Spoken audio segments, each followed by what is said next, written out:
Oui, chers téléspectateurs, recevez nos salutations dans le beau et précieux nom de notre Seigneur Jésus-Christ. Nous sommes là, effectivement, dans l'émission Le vécu du quotidien. Comme nous vous l'avons promis, que nous serons avec les enfants cette semaine. Chose promise, chose due. Ce soir, nous sommes là et le Seigneur nous a fait grâce. Une de nos mamans est avec nous. Celle-là que vous aimez bien, vous la connaissez depuis des années à la radio JVA. Le Seigneur nous l'a donné ce soir, alors vous ne serez pas déçus. C'est à elle, je vais demander de prier d'abord avant de se présenter. Merci, Maman Nena. Priez 10 minutes pour nous, pour commencer l'émission dans l'onction du Seigneur. Merci, prions. Père, nous voulons te remettre cette séance. Viens prendre contrôle de toutes choses. Parle à chacun d'entre nous et qu'à la fin, nos vies soient impactées, que nos familles soient impactées au nom de Jésus. Amen. Amen. Je vous le disais tantôt, elle va se présenter. Alors, bonsoir chers téléspectateurs, je suis Nena Pedanou, je suis spécialiste en accompagnement des adolescents et des jeunes, je suis mentor certifié, je suis mariée, mère de 4 enfants et je précise, je suis une princesse de Dieu, voilà. Amen, princesse de Dieu. Tu veux que je te chante en tant que princesse de Dieu. Merci, à la fin je vais te chanter. D'accord. Alors, comme vous l'avez bien entendu, elle est une princesse de Dieu et vraiment, ce titre, il est au top de tous les titres qu'elle a donnés. Elle est princesse de Dieu. Oui, ce soir, notre sœur Nena sera à notre compagnie durant 45 minutes. Vous aurez à la découvrir. Alors, le thème qui nous réunit ce soir, excusez-nous, c'est l'éducation des enfants. Comment faire de ces enfants les responsables de demain, les élus de demain, les ministres de demain, les docteurs de demain, les pasteurs de demain, les grands évangélistes de demain, pourquoi pas? Les mamans pasteurs, pourquoi pas? Oui, pourquoi pas? Puisque c'est une tâche noble. Oui. Alors, nous avons choisi pour thème l'éducation des enfants, la stratégie, l'engouement des enfants et les promesses inhérentes à l'éducation des enfants. Alors, ce soir, nous allons tout d'abord, et avant de rentrer dans le vif du sujet, demander à notre sœur et pourquoi faire de la priorité, de l'éducation des enfants notre priorité. Alors, d'abord parce que Dieu nous le demande. C'est dans Deutéronome 6, verset 8, si je ne me trompe, où Dieu nous dit d'inculquer la parole de Dieu à nos enfants. Et bien avant cela, il l'avait dit à Abraham, et dans Genèse, où il disait qu'il était sûr qu'Abraham inculquerait les valeurs de Dieu à ses enfants. Donc c'est pour ça qu'il lui faisait confiance. Donc Dieu nous le demande et c'est une obligation pour nous d'éduquer nos enfants selon les valeurs de Dieu. Donc à t'écouter et te voir t'exprimer, ça voudrait dire que la responsabilité incombe à nous d'abord les parents. Oh oui, premièrement oui, la responsabilité ensuite, nous incombe. Et avant tout et après les enfants.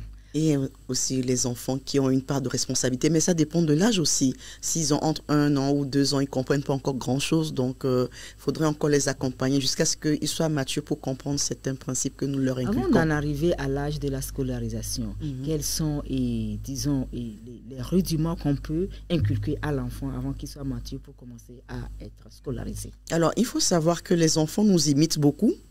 Et dès les bas âges, ils nous regardent faire. Alors, ils apprennent de nous, ils nous imitent. Alors, un parent qui crie tout le temps, vous allez voir que l'enfant, tout petit, aussi se mettra à crier sur les autres. S'il y en a qui injurient, ben, l'enfant va commencer par injurier. Vous allez demander, tu as appris ça où? Ben, non, ben, il a juste vu faire, entendu, et puis il le balance aussi comme ça. Donc, c'est des moments où ils imitent beaucoup. Donc, les premières années, c'est les moments où nous devons être intentionnels par rapport à ce que nous faisons. Si nous faisons beaucoup de câlins, vous allez voir que l'enfant aussi aimera faire beaucoup de câlins, de bisous aux gens. Si nous sommes gentils, vous allez voir que l'enfant, quand quelqu'un pleure ou est en détresse, l'enfant ira essuyer les larmes de quelqu'un qui pleure et qui est triste. En fait, c'est une valeur que vous êtes en train de lui transmettre sans parler. Mais il comprend que c'est ce qu'il faut faire de bien. Quand quelqu'un a faim, tu lui dis, OK, prends et donne à quelqu'un qui a faim. Lui aussi, quand il verra quelqu'un avoir besoin de manger, il va lui donner. Et quand vous tapez, que vous êtes violent, lui aussi, il saura que, OK, pour se défendre, il faut taper, être violent. Donc, c'est des choses qu'il répète. Donc, avant que l'enfant ne sache lire et écrire, aller à l'école, nous sommes ses premiers modèles. Donc, attention à tout ce que nous faisons et que nos enfants observent. Et je vais un peu vous déranger. Est-ce que vous pouvez nous situer les tranches d'âge de la naissance jusqu'à l'adolescence et comment les prendre dans leur couche d'âge spécifiquement? OK. Donc, de 0 mois à 3 ans, l'enfant apprend ses premiers mots, il nous regarde faire, il nous imite, etc. À partir de 3 ans et demi jusqu'à 5 ans, l'enfant se fait clairement comprendre. Donc, c'est là où on lui dit, on ne vole pas, on n'insulte pas. Bien sûr, il ne faut pas insulter puis dire à l'enfant aussi de ne pas insulter. Il ne faut pas mentir et dire à l'enfant de ne pas mentir. Ça crie fort que nos paroles, n'est-ce pas? Merci. Exactement. Donc, c'est là où on lui apprend à être gentil, apprendre à prier. Quand ils sont encore tout petits, on peut leur montrer des images de la Bible. On sait que c'est Jésus, etc. Il sait au moins déjà qu'il y a quelque chose et que dans cette famille, c'est une famille qui prie Jésus. Donc, c'est déjà quelque chose. Il nous voit prier, l'enfant nous voit prier avant de manger, avant de dormir, avant de faire passer aux différentes activités de la journée. Il se rend compte qu'on se réunit pour prier et c'est quelque chose qu'on lui apprend. Et quand il commence à cerner un peu les choses, c'est là où on commence par lui faire comprendre que cette famille appartient à Jésus.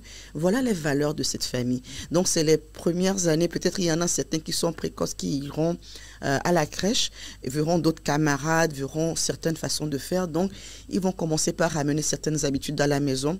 Peut-être qu'ils ne sont pas ce que nous leur enseignons. On m'a tapé, donc moi aussi j'ai tapé. Bon, ou bien mes camarades s'insultent, se bagarrent. Donc, c'est là où on explique. Nous, on est des amis de Jésus. Jésus nous dit qu'on ne tape pas. Jésus dit qu'on n'insulte pas. Jésus dit qu'on est gentil avec les autres. Donc, c'est de petites valeurs que nous commençons à inculquer. Et quand l'enfant, déjà dans les 6 ans, il commence à déjà lire un peu. Donc, on peut commencer par lui apprendre à lire un tout petit peu, quelques versets de la Bible, à lui faire répéter. Mais déjà à 3 ans, puisque l'enfant répète, il ne comprendra pas. Vous pouvez lui faire répéter certains versets qui sont simples. Il ne comprendra peut-être pas. Je suis en train de voir le sous-thème que j'ai débattu hier. Oui. Faire lire à l'enfant la parole, la mémoriser et en faire une habitude quotidienne. Oui, et on fait une habitude quotidienne. Apprendre les chants aux enfants basés sur la parole de Dieu. Peut-être qu'ils ne comprennent pas grand-chose, mais au moins c'est quelque chose qui est en train d'être inculqué dans leur esprit et ils le savent, ils l'enregistrent. Et maintenant, dès 5 ans déjà, ils savent déjà comprendre, on peut s'exprimer, discuter ensemble. Et c'est là où on discute de la parole de Dieu.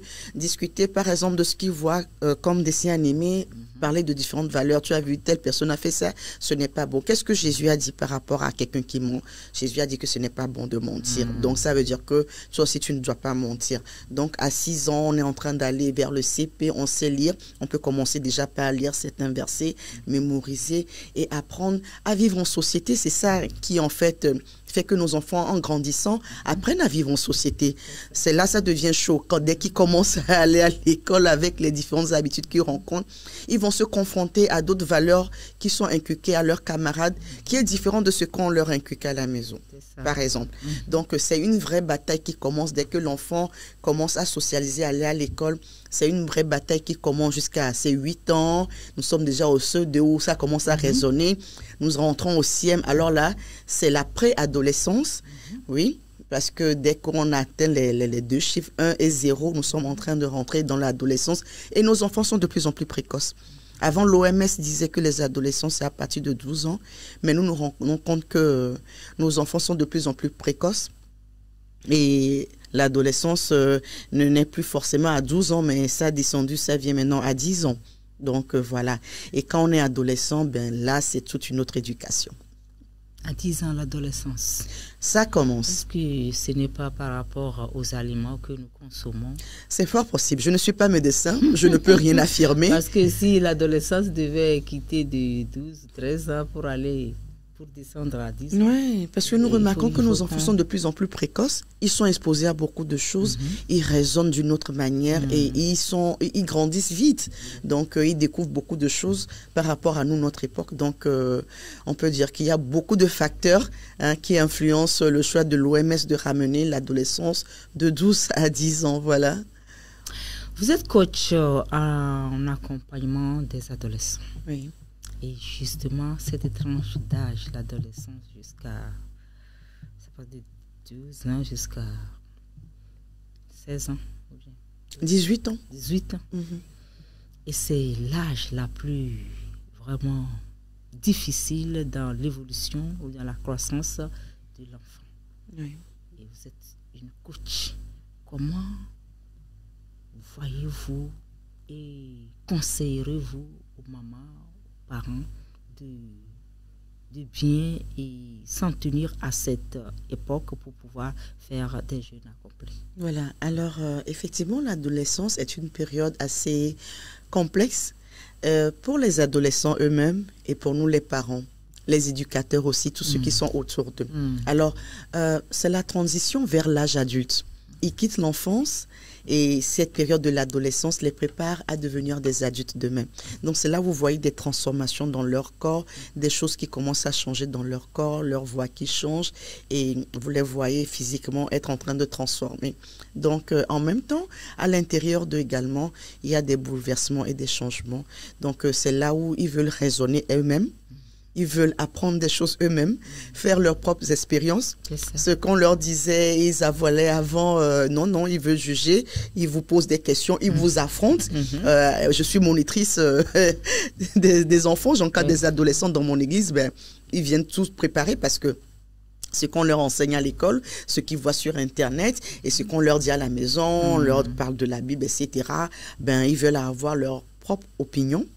Ils interrogent. Avant, ils pouvaient lire les versets, les enregistrer sans problème, mais maintenant, ils vous posent des questions. Ils ne sont pas d'accord avec ce verset.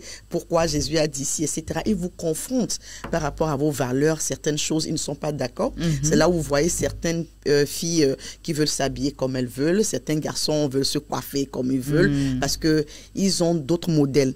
Avant, nous étions leurs modèles, les parents. Quand ils deviennent adolescents, ils ont d'autres modèles, des stars, par exemple, des influenceurs. C'est eux qui leur parlent plus. Leurs amis aussi. Et à partir des réseaux sociaux. Oh oui, tout ce qui vous rase, franchement, ça les influence. Et maintenant, ils trouvent que leur style est cool. Les amis, ils appellent ça, c'est cool. Nous, on est vieux jeu. Papa et maman, vous êtes des old school, comme ils nous disent. Alors, ce sont leurs modèles, les gens qui voient à l'extérieur. D'où l'importance de prier pour qu'il y ait beaucoup de gens qui sont de bons modèles, pour que nos enfants puissent les regarder, des gens qui réussissent dans la vie, mais de manière intègre, honnête, qui sont des gens chrétiens, qui ont de grandes valeurs, de bonnes valeurs, qui puissent influencer nos enfants. Il faut qu'il y ait de ça de plus en plus. Et également, les amis, à leur âge, les amis les influencent beaucoup. D'où l'importance de prier pour eux, pour que le Seigneur les oriente dans le choix de leurs amis. Et quand on devient adolescent, c'est beaucoup de communication. On ne peut plus prendre le bâton et les taper comme ils étaient enfants. Parce que ça peut les pousser à la rébellion. Ça peut les pousser à se renfermer sur eux-mêmes. Les enfants, quand ils sont ados, on a besoin d'aller avec eux en douceur. Parce qu'eux-mêmes, ils traversent des chamboulements qu'ils ne comprennent pas. Et nous aussi, les parents, on ne comprend pas. Tout de suite, on dit, l'enfant qui était tout mignon, tout doux, aujourd'hui, il me tient la tête, il ne veut plus obéir, il est agressif, je ne comprends pas, ma fille, elle boude pour un rien, elle a des émotions bizarres. Donc, en fait, il faut être patient avec eux, beaucoup de communication, beaucoup causer avec eux et partager des expériences avec eux. Pourquoi est-ce que je t'interdis de sortir et de rentrer à 23h? Parce qu'ils viennent vous dire que leurs camarades, ils ont l'autorisation. Pourquoi est-ce que moi, je ne peux pas sortir et rentrer à 23h minuit comme le reste? C'est là où il faut partager ces valeurs, discuter, parler des expériences peut-être qu'on a eues et peut-être expliquer aussi pourquoi. Voilà, est-ce qu'on te dit que dans cette famille, voilà les règles de la maison, c'est pour ton bien. C'est beaucoup de communication. Le fait de dire, je te dis que j'interdis ça, et on n'ajoute aucune explication. C'est comme ça dans ma maison. Soit tu obéis ou soit tu sors de ma maison. Ça ne passe pas. Avec la parole de Dieu, avec la douceur et en étant toujours un bon exemple également pour nos adolescents et avec la grâce de Dieu. Beaucoup d'amour, ça devrait aller. Merci beaucoup, Tata Nina. Et ça fait plaisir de vous entendre. Je suis sûre que ça fera du bien à plus d'un. Et nous sommes là à la RTJVA, la télévision que vous aimez. Et nous vous aimons très bien aussi parce que vous nous faites toujours confiance en choisissant notre chaîne. Alors, nous avons notre sœur, Maman Nina, qui est en train de nous parler. Je sais que vous nous avez pris en cours de route ou vous avez pris la marche dès le début. Soyez bénis et restez toujours branchés. Vous ne serez pas déçus, plutôt vous allez regretter même que le temps était très vite. Et comme la Martine le disait, autant suspend ton rôle pour que nous puissions aller plus. Merci à vous. Oui, Tantine Nina, oui. Vous venez de dire quelque chose. C'est à ce moment qu'on devait plus être accrochés à nos enfants. Mais il y a certaines choses que nous, les mamans ou les papas, ne veulent pas dire. Vous l'avez dit tout à l'heure. Il y a les rues, il y a les mass médias, il y a les amis, il y a les voisins et les ennemis aussi qui veulent les détruire. Exactement. Alors là, à ce moment-là, qu'est-ce que vous nous dites de faire? Ce que nous pensons comme être tabou, nous ne pouvons pas discuter de cela avec nos enfants, mais malheureusement, ils sont déjà informés, ils connaissent mieux que nous. Exact. Et c'est les mass médias, c'est les réseaux sociaux, c'est les amis, c'est le voisinage, c'est même nos ennemis. Oui. Alors, je crois que nous sommes arrivés à un niveau où il ne doit plus y avoir de sujet tabou dans nos maisons. C'est ça. Oui. Parce que nos enfants, même quand on leur interdit l'accès aux écrans, ils vont sortir, ils ont d'autres camarades qui ont des téléphones, des smartphones à l'école, ou ce que les autres camarades viennent dire. Donc, autant qu'il ait la bonne information chez nous à la maison, plutôt que d'aller l'apprendre sur les réseaux sociaux et de l'apprendre chez les camarades. Et souvent, ce ne sont pas les bonnes informations, mais lui l'a intégré dans la tête. Et le temps que vous vous rendiez compte, parce que vous voyez les conséquences, le temps que vous vous rendez compte, des fois, c'est tard. Donc, je me dis que dès le bas âge, il faut être ouverte aux discussions. Quand votre enfant vient vous poser des questions, il ne faut pas dire « Oh, tu as entendu ça » ou « Oh, c'est pas vrai ». Prenez le temps de vous asseoir avec eux et de causer. Malheureusement, nous manquons de temps de qualité avec nos enfants. Nous sommes tellement absorbés par le travail. C'est vrai qu'il faut ramener de l'argent et du pain pour les nourrir, pour les élever, les éduquer. Mais nous avons besoin de passer du temps de qualité avec nos enfants, où nous allons en profondeur avec eux, faire des activités, des jeux. Malheureusement, en Afrique, au Togo, c'est des choses difficiles à faire. On dit que ça, c'est des choses de blancs. Jouer ensemble, faire des cartes ensemble, discuter, rigoler, aller au restaurant, aller prendre un pot, marcher en famille, jouer en famille. C'est là où les liens se créent. Quand il y a la joie, etc., il n'y a pas de sentiment de tout le monde a peur, etc. Non, tout le monde est libre. Et c'est là où on s'épanouit, c'est là où les causeries sortent. Les enfants peuvent même s'ouvrir à vous, les parents, et poser certaines questions. Et c'est là où on s'ouvre, on parle, mais si c'est tout le temps des ordres, fais ci, fais ça. Je dis c'est non, c'est comme ça, on va à l'église, la parole de Dieu dit, on est sévère, etc. Mais l'enfant a des questions, des choses se passent dans son corps. Actuellement, nous avons ce que nous appelons l'intelligence artificielle avec ChatGPT, où les enfants peuvent poser toutes sortes de questions.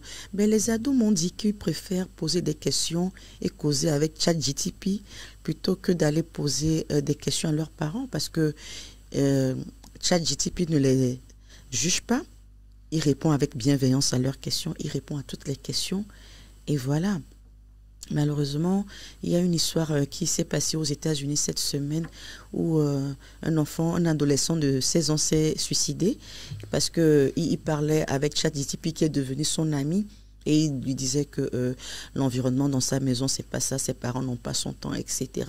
Et ChatGPT lui disait, oui, je te comprends.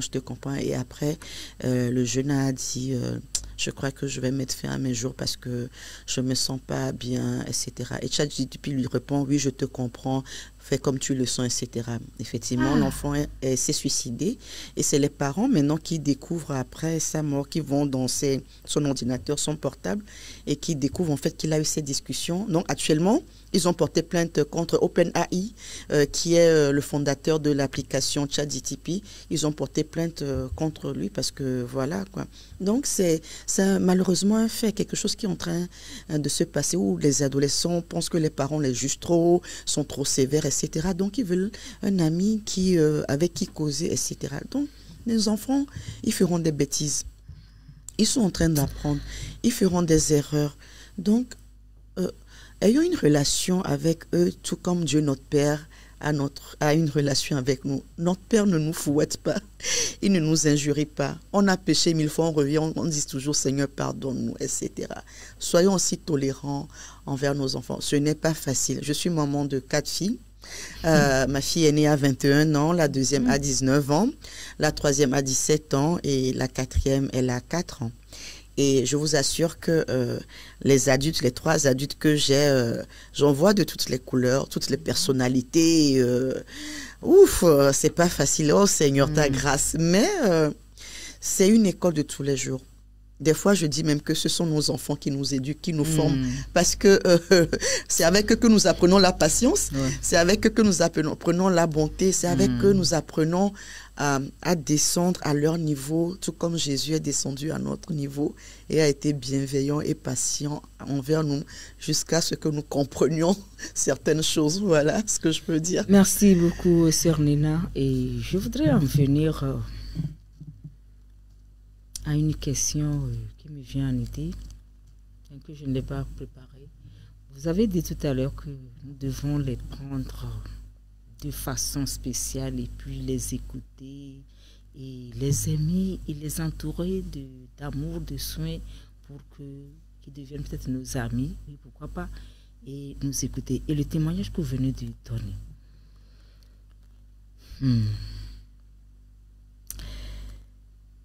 En tant que parent,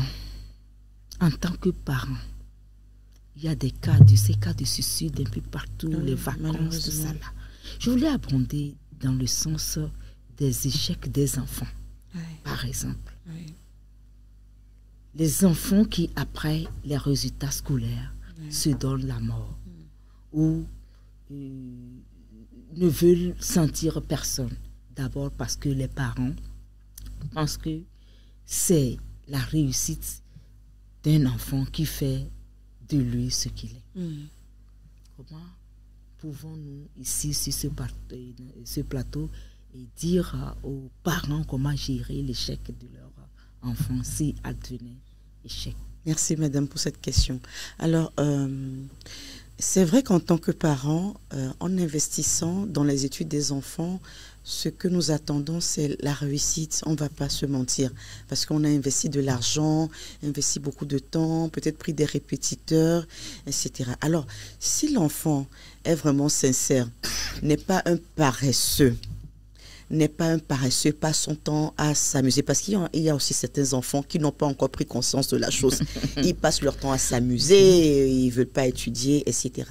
Mais on voit quand même qu'il y a un enfant, un garçon, une fille qui est quand même consciencieuse et qui fait quand même des efforts et qui veut réussir et qui échoue. C'est vrai que ça fait mal parce qu'on pense à tout l'investissement, l'argent qu'on a investi, tout ça. Et voilà que l'enfant a échoué. Et ce qui est encore grave, quand on est ensemble avec des amis, on voit les autres enfants réussir et votre enfant a échoué, il y a la honte, etc.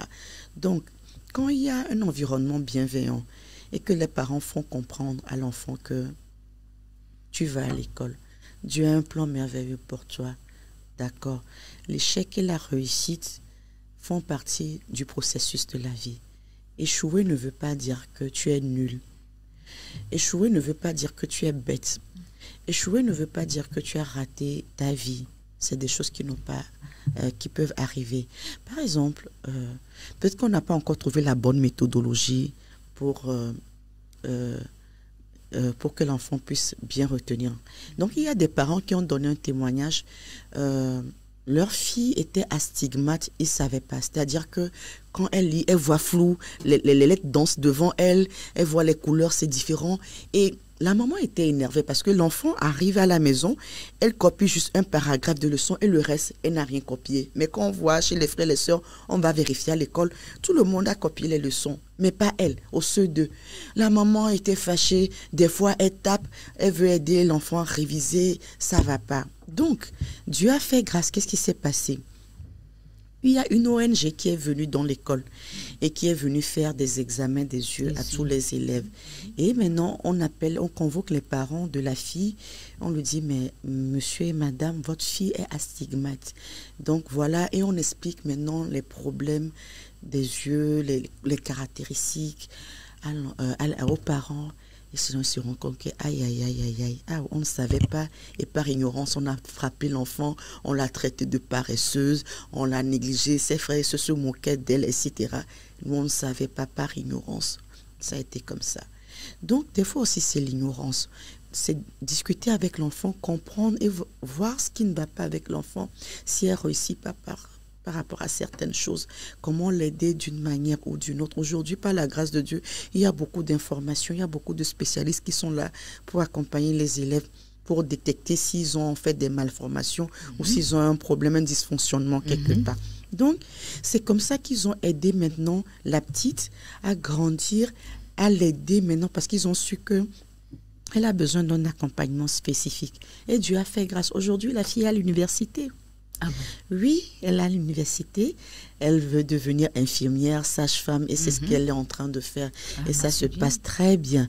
Donc, elle avait échoué, elle a réussi, mais on a compris que ce n'était pas de sa faute et donc elle aussi n'arrivait pas à exprimer ce qu'il y a.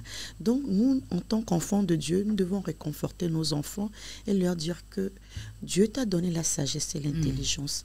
Donc, des fois, ce n'est pas forcément, peut-être pas par les études que tu vas réussir. Dieu a un autre plan pour toi. Peut-être que toi, c'est les travaux manuels. Peut-être que c'est d'autres choses, d'autres métiers. Peut-être qu'ils ne vont pas demander de longues études, par exemple. Donc, il faut arriver à connaître et détecter tout ça auprès de l'enfant pour vite le savoir. Et savoir quand l'enfant, à un certain moment, ne veut plus continuer, si c'est plutôt une formation professionnelle que cette personne doit faire. Donc, c'est très important de détecter cela plutôt que de lui imposer. Tu dois avoir ton bac. Tu dois avoir ton master, tu dois être docteur pour moi. Or, ce n'est pas là où est son destin. Donc, c'est des choses quand même que nous devons savoir. S'il y a un enfant, un adolescent qui m'écoute, qui a échoué, je veux te dire que tu n'es pas nul. Dieu a un plan merveilleux pour ta vie. On va juste travailler à détecter maintenant les choses qui n'ont pas bien marché durant toute l'année et revenir. Il y en a qui ont échoué 2 fois, 3 fois. Ça ne veut pas dire que tu es nul. Les parents, ne soyez pas découragés. Nos enfants sont tous les trésors que nous avons. Nous devons les encourager, prier avec eux, leur montrer qu'ils ont d'autres talents et d'autres dons que Dieu leur a donnés, qu'ils peuvent mieux exploiter également. Donc, continuez par les encourager et que les parents soient forts. Votre investissement ne sera pas vain.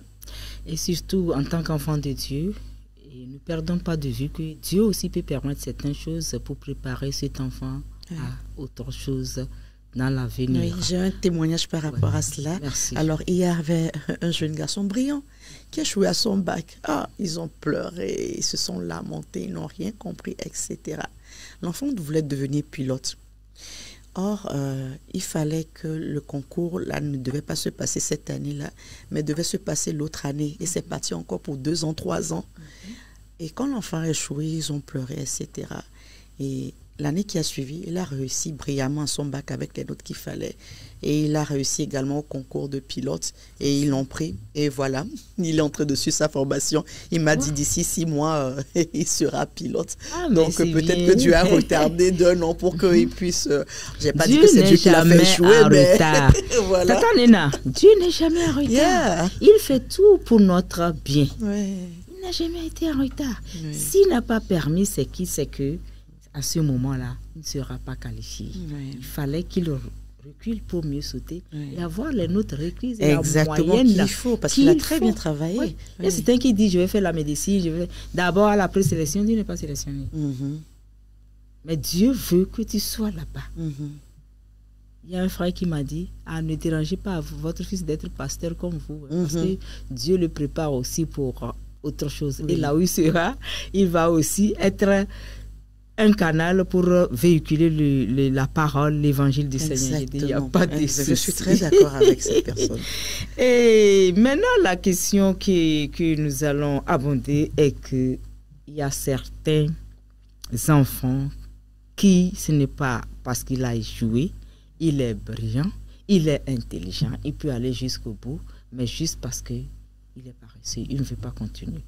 Et peut-être il est à bout de finir son cursus au lycée pour aller à l'université. Et l'univers est ouvert à lui. Il dit qu'il ne va pas. Comment on peut conseiller ces enfants? Alors, il y a une conférence que j'organise chaque année pour les adolescents qui s'appelle Recharge. Et cette année, nous avons fait la 4e édition.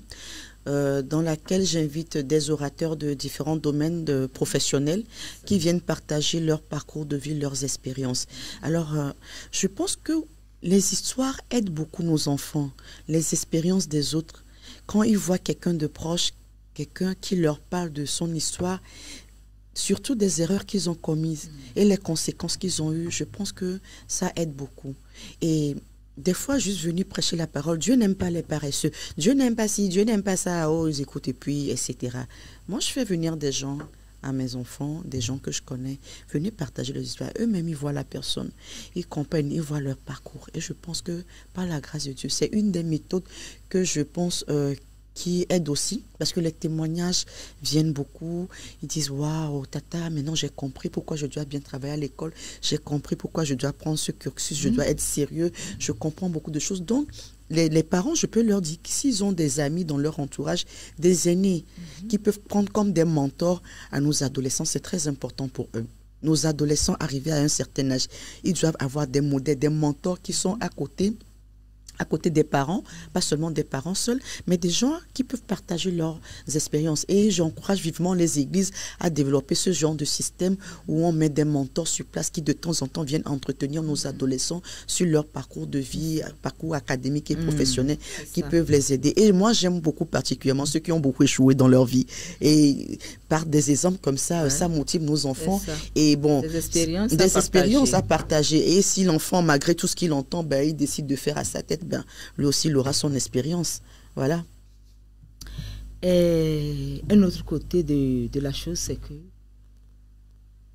l'enfant réussit jusqu'au bac. L'univers est ouvert devant lui.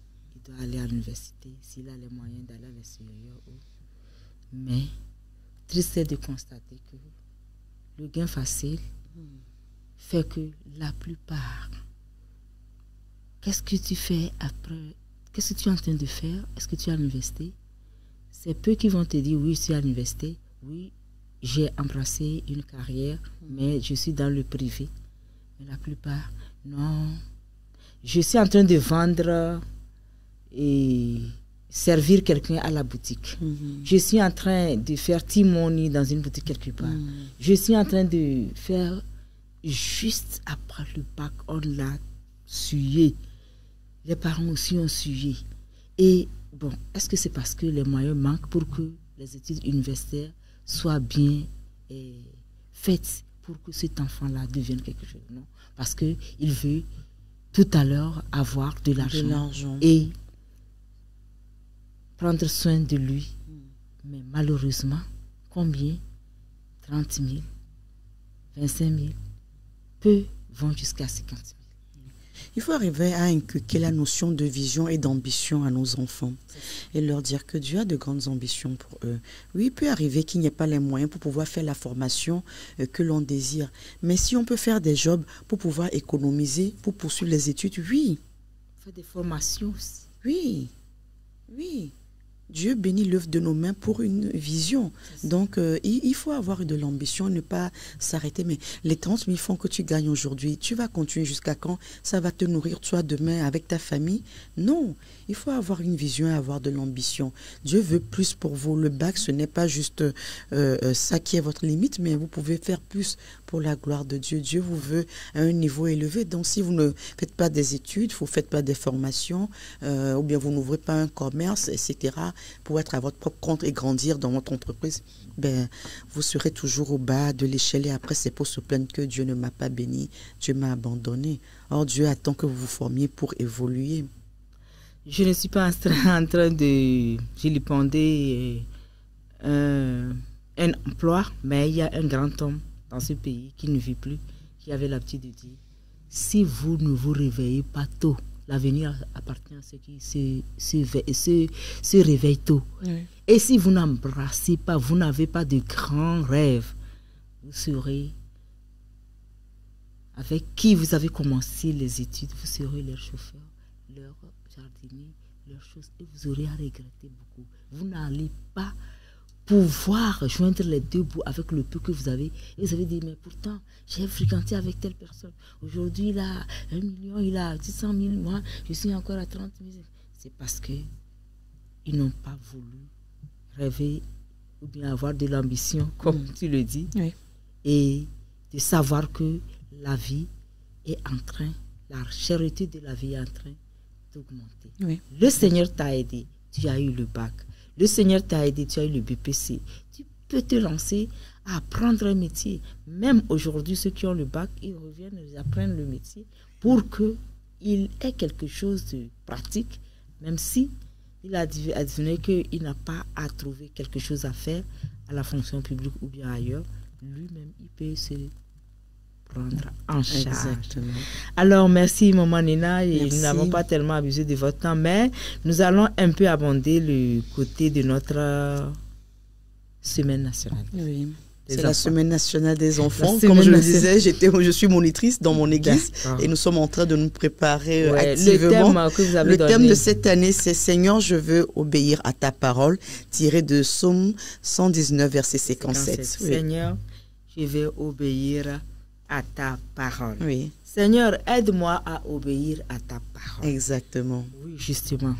Je pense que l'Église est, disons, l'agence divinement choisie pour que le développement à la base dont on nous parle, partout on crée développement à la base, mais malheureusement, lorsque on va pour inculquer dans les écoles ce développement à la base qui est la Bible, la parole de Dieu, les inculquer, on nous dit non, ici on ne parle pas de Dieu.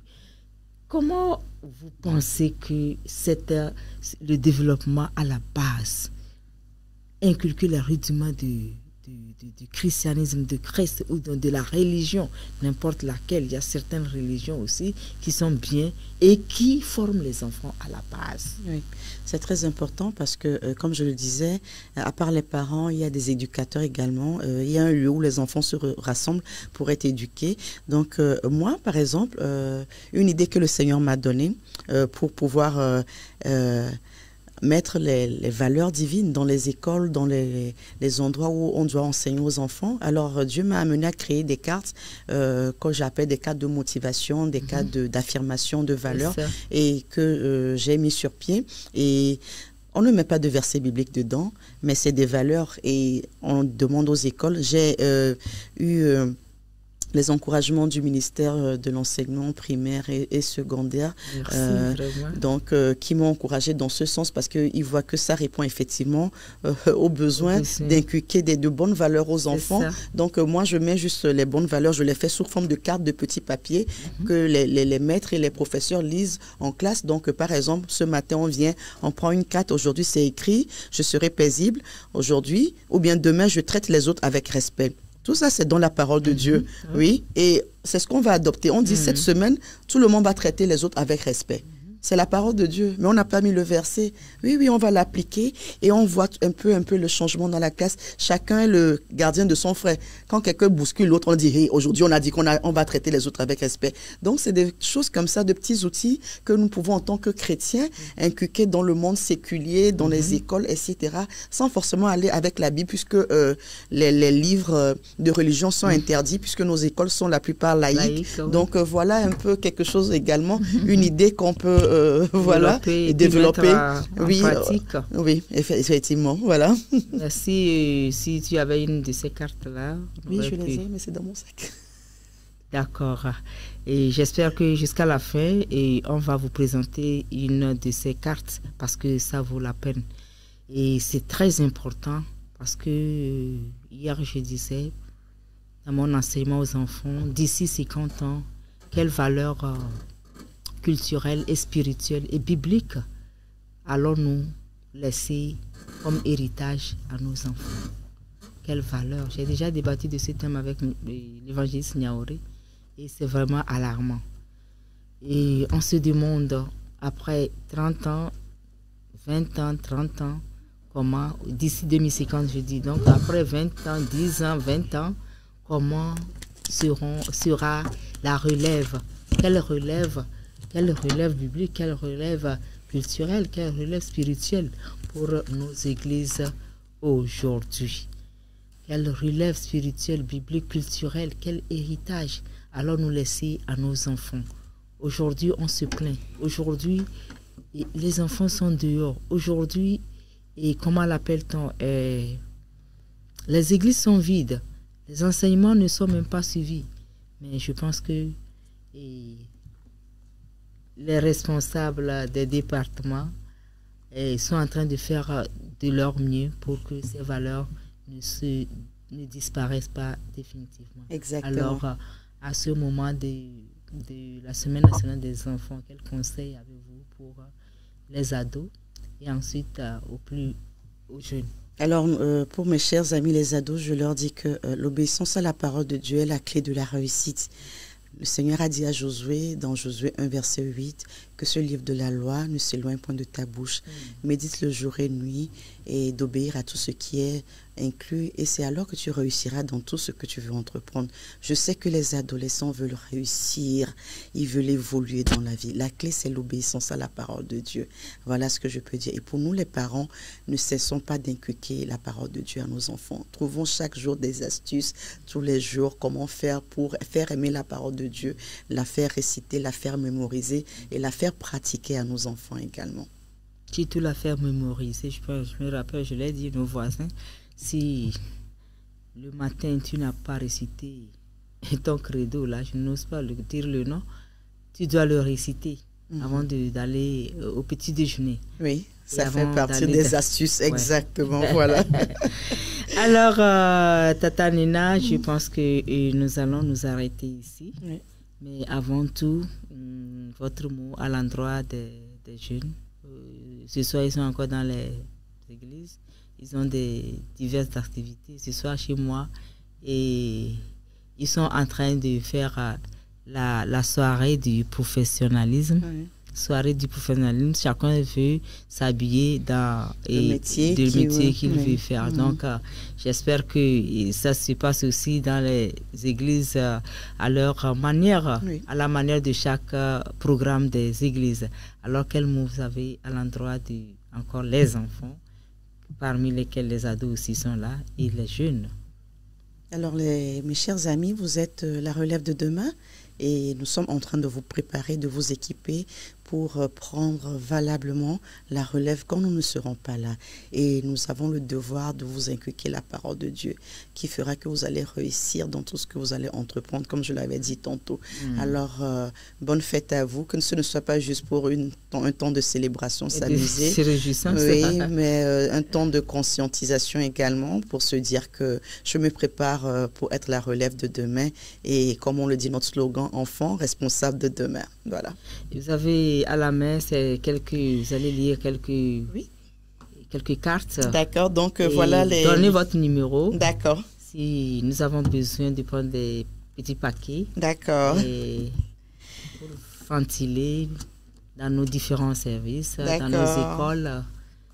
J'espère que c'est ici le lieu. Oui, donc j'ai une collection de 4 cartes. Il y a mon boost quotidien. C'est des cartes d'affirmation pour renforcer l'estime personnelle et la confiance en soi. Donc, les cartes sont comme ça, toutes petites. Chaque jour, on prend une carte dans une boîte. Il y en a 30. Donc, aujourd'hui, je suis gentille et généreuse.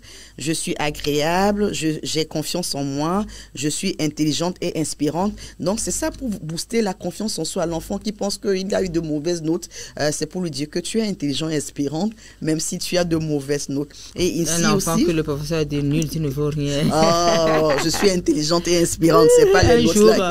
Un jour, ma fille, après avoir réussi, m'a dit, disait à son père, j'ai voulu abandonner les classes en terminale parce que mon répétiteur m'a dit que j'étais nulle, que je pouvais pas. Non, on va lui répondre avec la carte là. Je suis intelligente et inspirante. Voilà. Ça.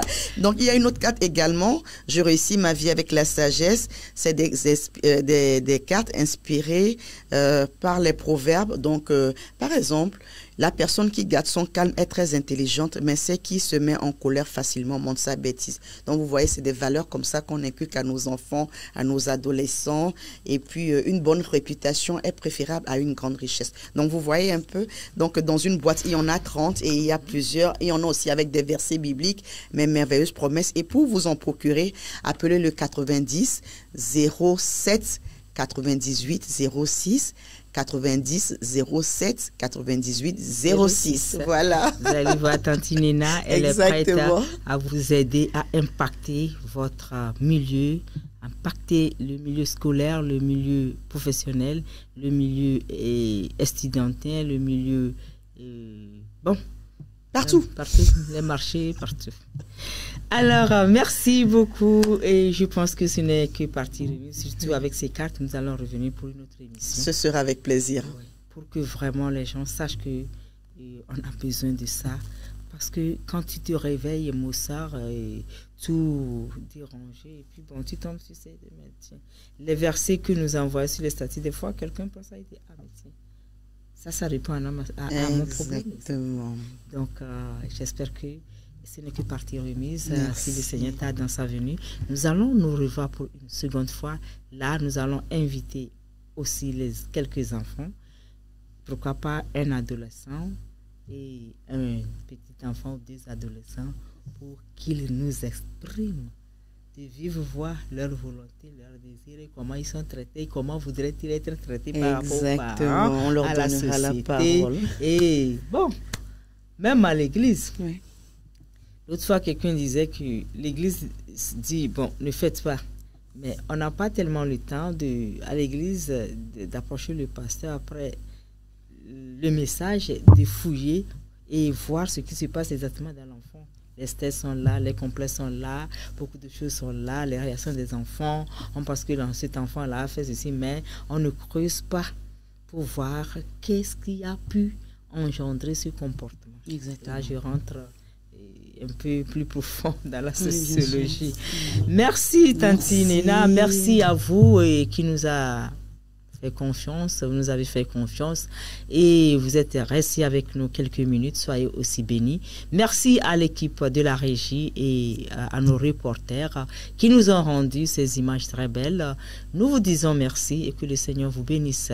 Alors, à la prochaine. Encore, Tante Nina va nous remettre dans les mains du Seigneur et demander à notre Seigneur que la semence qui a été versée tout à l'heure, qu'elle puisse vraiment avoir des fruits et que des changements, que nous puissions être des agents de transformation, que ça puisse transformer une vie et restaurer une vie, bénir une vie. Merci. Prions, Père, nous voulons te dire merci pour ce moment que nous avons passé ensemble, Père, que ce temps soit des moments bénéfiques, puissants, impactants dans la vie de tous ceux qui l'ont écouté. Merci parce que ce sont des graines qui produiront des fruits en abondance qui nourriront le monde et qui fera du bien au monde. Que ton nom soit glorifié au nom de Jésus. Amen. Amen. Merci à vous, Tante Nina. Merci à tout le monde. Merci aux téléspectateurs et à bientôt. À bientôt. Merci. Ciao.